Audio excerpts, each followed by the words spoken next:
Hello दोस्तों, स्वागत है आप सभी का हमारे यूट्यूब चैनल ऑनलाइन स्टडी पर। जैसा कि आपने थंबनेल पे देखा होगा कि आज अपन फिजिक्स के जो एनडीए में पीवाईक्यू क्वेश्चन, एनडीए के पीवाईक्यू क्वेश्चन तो अपन ने कर लिए थे, लेकिन जो एनडीए का कल पेपर हुआ था उसके क्वेश्चंस का रिव्यू कर रहे हैं। तो उसमें जो फिजिक्स के क्वेश्चन आए थे अपन उन क्वेश्चंस का सॉल्यूशन करेंगे। और जो क्वेश्चन बहुत ही अच्छे क्वेश्चन थे, अपने वीडियो से लगभग आ गए थे, तो अपन उन क्वेश्चन को करते हैं और उन क्वेश्चन के अपन लाइव प्रूफ बाद में दिखाएंगे आपको कि हमारे वीडियो से आए थे। तो अपन फर्स्ट क्वेश्चन पे चलते हैं। फर्स्ट क्वेश्चन क्या बोल रहा है, अपनी स्क्रीन पे है फर्स्ट क्वेश्चन कि क्राउन कांच का अपवर्तनांक यानी म्यू की वैल्यू दे रखी है अपने को 3/2। म्यू की वैल्यू 3/2 दे रखी है, अपवर्तनांक 3/2 है। यदि वायु में प्रकाश गति c है तो क्राउन कांच में प्रकाश की गति लगभग कितनी होगी। सबसे पहले जानते हैं अपन क्या होता है म्यू बराबर c/v। क्या होता है c/v। क्या बोल रहा है कि इसकी c यानी क्या है, अपना प्रकाश का वेग है। क्या है, प्रकाश का वेग यानी लाइट वेलोसिटी है। क्या, लाइट वेलोसिटी है। तो म्यू की वैल्यू कितनी है 3/2, c ऐसे के ऐसे, v ऐसे के ऐसे। तो अपन को यहाँ से क्या निकालना है, गति निकालना है यानी वेलोसिटी निकालना है। तो वेलोसिटी बराबर इक्वल क्या हो जाएगा, इसको ऐसे वज्र गुणा करा लेंगे। तो वेलोसिटी इज इक्वल टू क्या हो जाएगा 2c/3। क्या हो जाएगा 2c/3 यानी 2/3c। Right answer C. अगले क्वेश्चन पे चलते। अगला क्वेश्चन अपनी स्क्रीन पे है कि जो पावर का कौन सा फॉर्मूला, शक्ति को कौन सा फॉर्मूला निरूपित नहीं करता, यानी इनमें से कौन सा फॉर्मूला रॉन्ग है। P बराबर क्या होता है VI।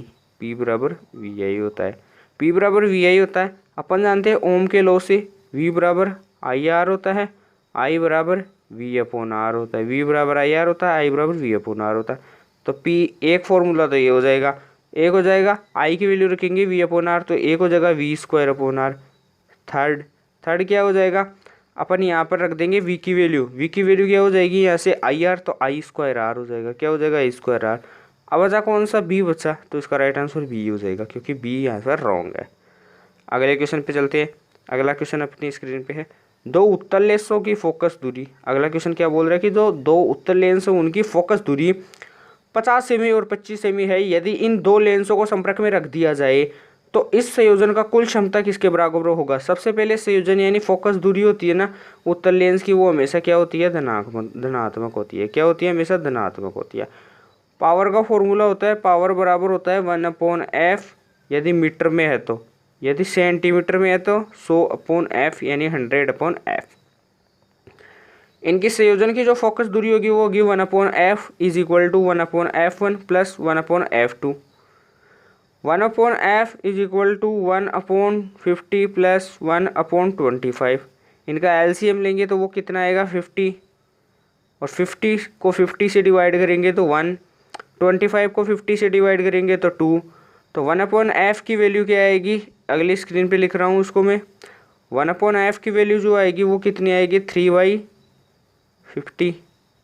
f की वैल्यू होगी वो कितनी आएगी 50/3। पावर का फॉर्मूला क्या हो जाएगा, ये सेमी में है तो 100/f, तो 100 के नीचे f की वैल्यू रखेंगे तो 50 ऊपर नीचे होगा, 3 ऊपर चला जाएगा, 0 1 0 से 1 0, 5 2 10, तो 2 × 3 क्या हो जाएगा 6। और अपन जानते हैं कि क्या होती है प्लस होती है, तो इसका राइट आंसर क्या हो जाएगा +6 डायोप्टर, +6 डायोप्टर। इसका राइट आंसर बी हो जाएगा। अगले क्वेश्चन पे चलते हैं। साल और वेग के बारे में निम्नलिखित में से कौन सा कथन सही है। सबसे पहले बता दूं, वेग सदिश होता है, तो वेग अदिश इसमें है तो ये रोंग हो जाएगा। वेग अदिश इसमें है तो ये रोंग हो जाएगा। वेलोसिटी और चाल यानी वेलोसिटी और स्पीड में क्या संबंध है, यानी वेलोसिटी और स्पीड एक प्रकार की स्केलर क्वांटिटी है या फिर वेक्टर क्वांटिटी है। तो सबसे पहले बता दूं कि जो वेलोसिटी होता है वो क्या होती है, अपनी वेक्टर क्वांटिटी होती है। तो इसमें स्केलर बोल रहा है, रोंग हो जाएगा। इसमें स्केलर बोल रहा है, वेक्टर होती है। इसमें वेक्टर बोल रहा है, इसमें वेक्टर बोल रहा है। लेकिन क्या बोल रहा है, जो स्पीड होती है ना वो अपनी अदिश राशि होती है, यानी अपनी स्केलर क्वांटिटी होती है।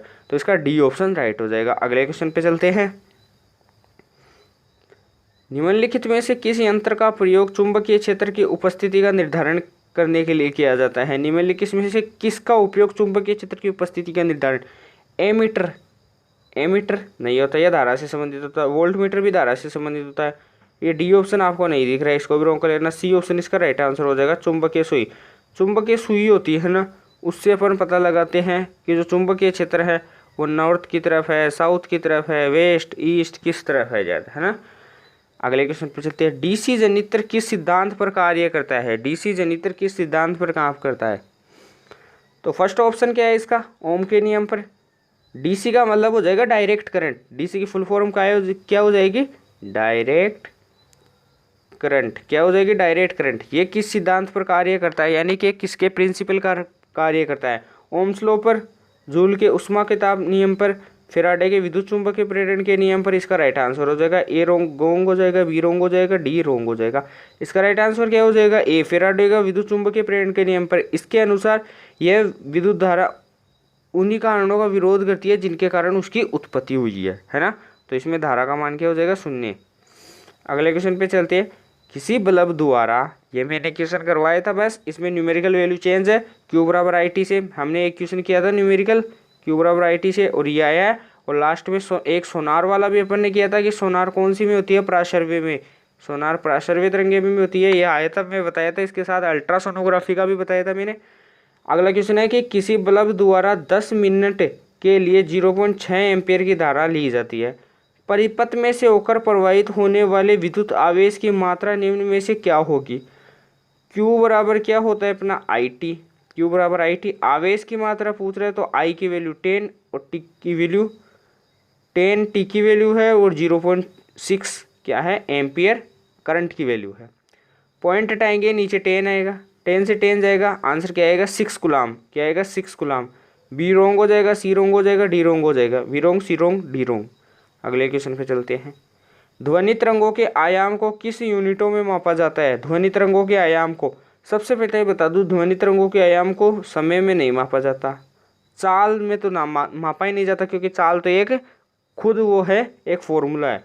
दाब में भी नहीं मापा जाता, इसको बी दूरी में मापा जाता है। इसका राइट आंसर क्या हो जाएगा? बी। बी इसका राइट आंसर हो जाएगा, दूरी में मापा जाता है। अगले क्वेश्चन पे चलते हैं। अगला क्वेश्चन अपनी स्क्रीन पे है। एक समान त्वरण से गतिमान किसी कार के लिए वेग समय ग्राफ की प्रकृति क्या होगी?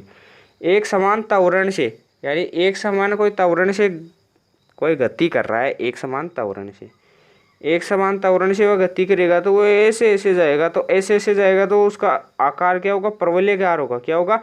पैराबोला की साइज का उसका क्या होगा? जो पथ होगा, यानी जो उसका पाथ होगा वो क्या होगा? पैराबोला की तरह होगा। और आपको एक और बता दूं कि एक समान त्वरण, त्वरण कैसे आता है? त्वरण लगभग आता है वेग अपॉन विस्थापन का वेग अपॉन विस्थापन, यानी वेग अपॉन विस्थापन आएगा। तो इनसे क्या आएगा? वेग बटे, अगर वेग का अपन क्या करते हैं? डेरिवेटिव करते हैं, तो अपने पास डेरिवेटिव करते हैं तो अपने पास क्या आता है? एक्सेलरेशन। अपने पास एक्सेलरेशन आता है।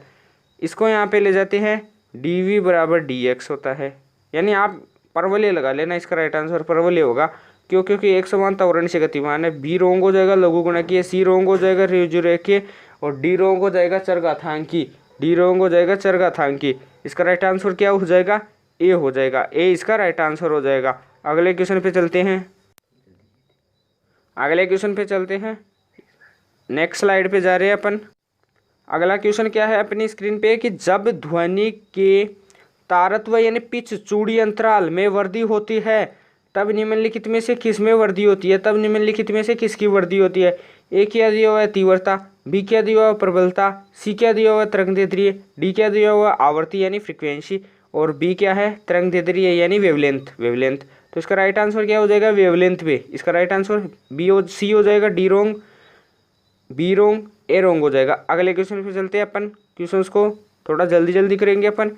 अगला क्वेश्चन क्या बोल रहा है? ये भी मैंने क्वेश्चन करवाया था कि विद्युत बल्ब 220 वोल्ट जनित्र से जुड़ा हुआ है, इसके द्वारा ली जाने वाली धारा यह है, तो बल्ब की शक्ति क्या होगी? सबसे पहले बता दूँ, P इज इक्वल टू होता है W/T। P is equal to एक फॉर्मूला और होता है, P बराबर VI, वोल्टेज करंट। तो P is equal to V की वैल्यू 220 इंटू 600 मिली एम्पियर को चेंज करेंगे एम्पियर में तो 10⁻³ 10⁻³ तो ये 10⁻³ 3 जीरो से कट जाएगा। 6 को 22 से मल्टीप्लाई करेंगे तो अपने पास 132 वाट आ जाएगा। कितना आ जाएगा? 132 वाट, यानी 132 वोट आ जाएगा। क्या आ जाएगा? 132 वोट। अगले क्वेश्चन पे चलते हैं। निम्न में से तरंगदैर्ध्य एक्सरे के तरंगदैर्ध्य के तुल्य है। कौन सी तरंगदैर्ध्य एक्सरे के तरंगदैर्ध्य के तुल्य है? ए 500 नैनोमीटर, बी 5000 नैनोमीटर, सी 100 नैनोमीटर, डी 1 नैनोमीटर। इसका राइट आंसर क्या हो जाएगा? ए इसका राइट आंसर हो जाएगा। अगले क्वेश्चन पे चलते हैं।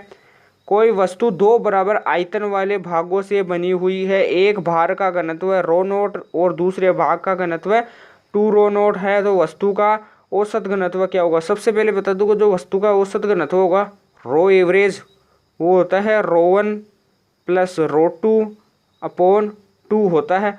रो 1 रो 2 क्या है? रो नोट प्लस का 2 रो नोट अपॉन में 2, तो 3 रो नोट अपॉन में 2 हो जाएगा। 3 रो नोट अपॉन में 2 यानी बी राइट हो जाएगा इसका। अगले क्वेश्चन पे चलते हैं अपन। अगला क्वेश्चन क्या है अपना? किसी धारावाही परिनलिका के संबंध में से कौन सा कथन नहीं है, यानी कौन सा कथन गलत है, रोंग कौन सा है? परिनालिका के अंदर चुंबकीय क्षेत्र एक समान, बिल्कुल राइट है। धारावाही परिनालिका छड़ के चुंबक के समान व्यवहार करती है, ये इसका रोंग हो जाएगा, यानी ये इसका करेक्ट आंसर हो जाएगा। करेक्ट आंसर क्वेश्चन के अलावा क्वेश्चन के हिसाब से करेक्ट हो जाएगा। ये रोंग हो जाएगा, सी, डी रोंग हो जाएगा, ए रोंग हो जाएगा। आंसर क्या हो जाएगा? बी। अगले क्वेश्चन पे चलते हैं। ये भी मैंने क्वेश्चन करवाया था आपको कि जो 1 kWh होता है वो किसके बराबर होता है? वो होता है 36 गुणा 10 की पावर 5 10 की पावर 5 जूल, या फिर 3.6 into 10 to power 6 joule. 3.6 into 10 to power 6 joule, 3.6 into 10 to power 6 joule. अगले क्वेश्चन पे चलते हैं। जो भूकंपीय तरंगों के बारे में निम्न में से क्या आंसर कथन सही नहीं है? कौन सा कथन सही नहीं है? ए तरंगें तीव्र से चलती है और धरातल पर सबसे पहले पहुंचती है। तरंगें तरल और ठोस पदार्थों से होकर गमन कर सकती है। अधिकेंद्र से 145 डिग्री से परे स्थित भूकंप लेखी पी तरंगों के आगमन को दर्ज कर सकते हैं। पी तरंगों के अधिकतम क्षेत्र इसके छाया में शामिल होते हैं। इसका राइट आंसर क्या हो जाएगा? ए इसका राइट आंसर हो जाएगा। अपने को इसमें रोंग बताना था। अगले क्वेश्चन पे चलते हैं। मानव नेत्र दूरियों पर स्थित किसी वस्तु को विपर्यासी प्रतिदूरियों पर साथ देखा जा सकता है, ये कारण क्या होता है? तो इसका कारण निकट दृष्टि दोष होगा। इसका कारण क्या होगा? निकट दृष्टि दोष। ए रोंग हो जाएगा, सी रोंग हो जाएगा, डी रोंग हो जाएगा। क्या हो जाएगा? सी रोंग, डी रोंग और ए रोंग हो जाएगा। बी राइट आंसर हो जाएगा। अगले क्वेश्चन पे चलते हैं। जो माइक्रोफोन होता है वो क्या करता है? जो माइक्रोफोन होता है वो क्या करता है? विद्युत संकेतों को ध्वनि तरंगों में बदलता है। एक माइक्रोफोन किस में परिवर्तित करता है? विद्युत संकेतों को ध्वनि संकेतों में बदलता है। बी रोंग हो जाएगा, सी रोंग हो जाएगा, डी रोंग हो जाएगा। इसका राइट आंसर क्या हो जाएगा? ए।